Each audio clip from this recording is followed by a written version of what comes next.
It's the Soundtracks quick plug right here.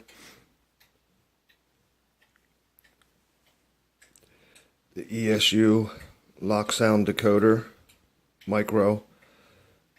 Trying to get the best shot that I can get on it. They are very, very, very small solder pads. I suggest everybody that tries it to be very, very careful. You don't have much room in there. Too much solder will bridge those pads. So be very careful. I want to give a shout out to Streamline Backshops. He's the one gave me the information on what I'm doing right here. You can look on ESU Loksound's website.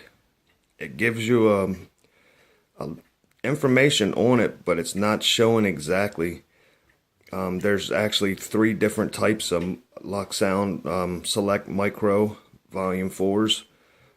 This one here is basically the 21 pin. If you flip it, the decoder over, you can see where the pin's supposed to be, and that's the solder pads. If you go on Streamline Backshop's website or YouTube page, you'll see he'll show you both decoders on where the terminal's supposed to connect.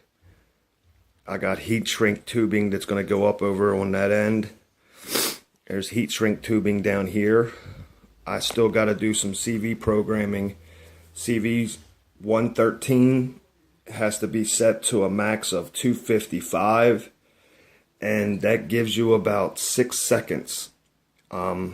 If you watch Streamline Backshop's videos, he has a couple of them out.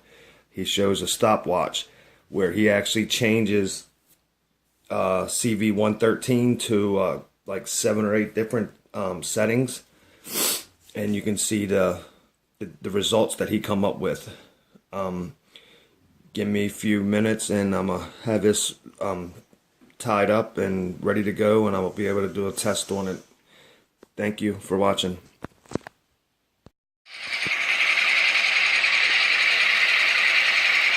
Okay guys, this is going to be the first time I'm trying it with the Keep Alive. Here's my power cab.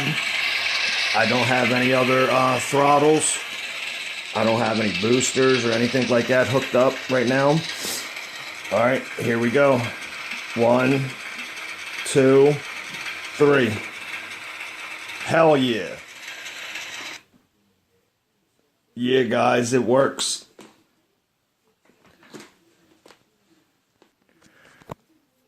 Alright, I just plugged back in the power cab.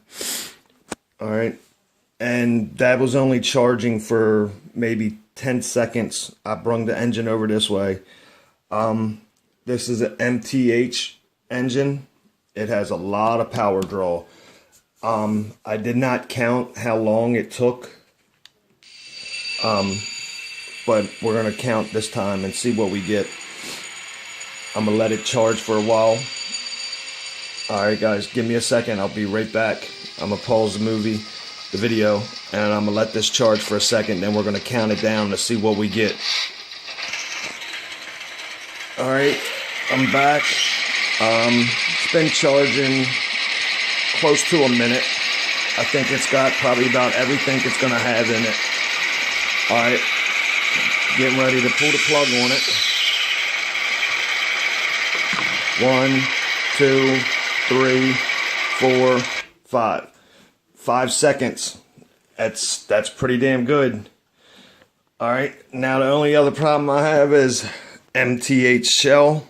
I have to move that decoder back some, and I'm going to try and fit it in right in here, in between the decoder and the motherboard. That's the only other spot that I think that it might go. Might be able to put it up here in the front, but it might end up affecting the ditch lights. I'm not sure.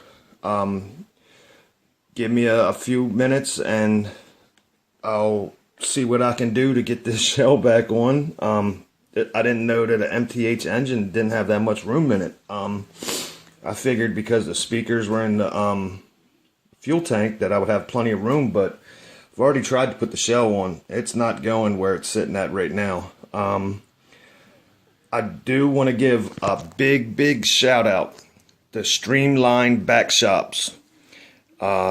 This would not have been a possibility without them, with the help they gave me. All I did was send him a message on YouTube, and within, I say, 10-20 minutes, he responded. I do want to let you guys know, if you don't want to do the soldering yourself, he does offer a whole line of services. You can buy the decoder and the Keep Alive from him, and he will solder and do everything, connect it for you. All you have to do is plug her in. I do want to say thank you to Streamline Back Shops. I've been trying to get Crazy Russian to show this. There's nobody else on YouTube that I found that's putting the Keep Alive and the ESU loksound. Alright, thank yous guys. I'll be back in a little while and I'll show you running around the layout. Thank you. Just want to show one more shot of where those connections go.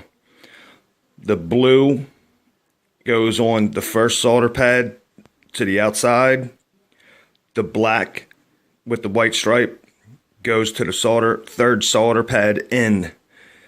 Now, that all depends on what kind of Keep Alive you're using.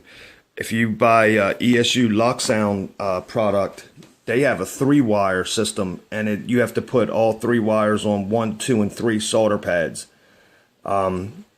Just want to give a shout out one more time to Streamline Back Shops. Thank yous guys. Yous were fabulous with all the help and messaging that you sent out. I want to let everybody know that they do offer this service. They'll do it for you at their shop, and when you buy a decoder or Keep Alive from them. Thank yous guys. Just one more close-up shot. I know everybody's been waiting for this video. Right there it is.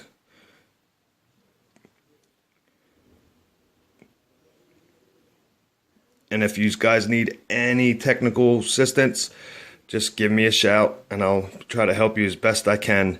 I do want to let you guys know that those solder pads are so close together. If you're not a good solderer, do not try it. You're going to ruin your decoder. It's like 3/1000ths of an inch in between those solder pads. One slip and that decoder's gone. And I do not know if ESU warranty it with those solder pads being ruined. I have not ever tried. This is the very first one I've ever done for ESU. Remember guys, CV 113 255. CV 113 to 255. That gives you the max amount of time. The default setting for CV 113 is 32, and that gives you 1 second of run time when it lost power. Alright guys, thank you, and I'll be back in a little while. I will show you this thing running around the layout. Thank you guys.